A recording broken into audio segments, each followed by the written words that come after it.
Hello friends, स्वागत है आप सबका जारविस कैंपस में। आज हम बात करने वाले कि यहाँ पे अब तक हमने पॉइंट एंड लाइन सेगमेंट पढ़ लिया।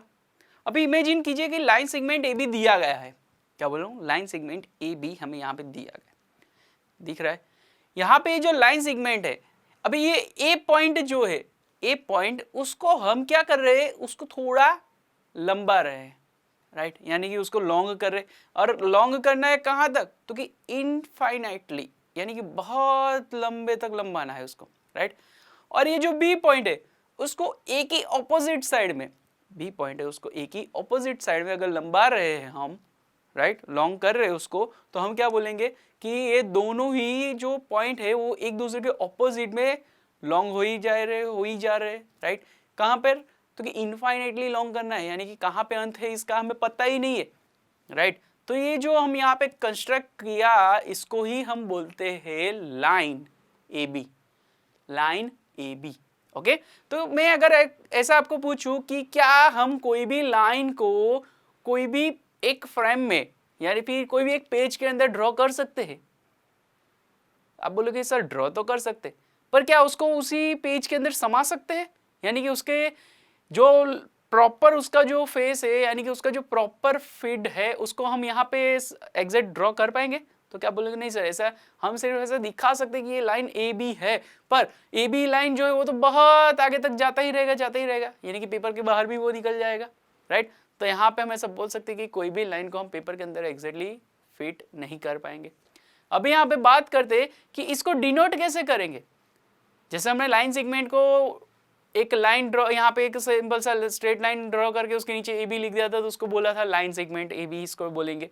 तो अभी लाइन ए बी को डिनोट करना है, तो जैसे यहाँ पे हम ए बी पॉइंट के आसपास, यानी कि नियर बाय यहाँ पे एरो लगाते हैं, सेम थिंग यहाँ पे वही यहाँ पे ड्रॉ करना है, और उसके नीचे ए बी यहाँ पे लिख देते, यानी कि इसको डिनोट किया लाइन ए बी से, उसको पढ़ेंगे लाइन ए बी। डिनोट ऐसे होगा, उसको पढ़ा ऐसा जाएगा, जो इसको रीड ऐसे करा जाएगा कि लाइन ए बी हमें यहाँ पे दिया गया, राइट। तो ये हुआ लाइन क्या होता है।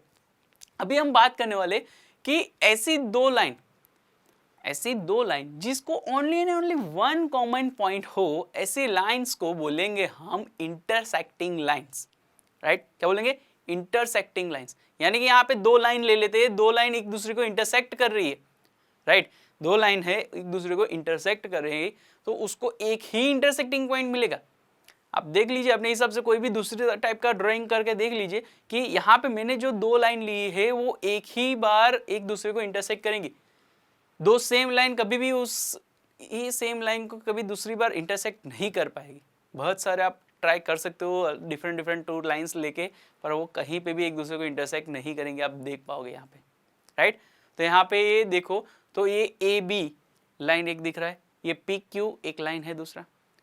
ये दोनों लाइन अगर हम यहाँ पे उसको जब एक्सपांड करते हैं, यानी कि एक्सटेंड करेंगे, तब वो एक दूसरे को कहीं ना कहीं पे तो क्या करेगी, इंटरसेक्ट करेगी, राइट। तो ये दोनों A B and P Q line जो है वो क्या होगी, इंटरसेक्टिंग लाइन होगी।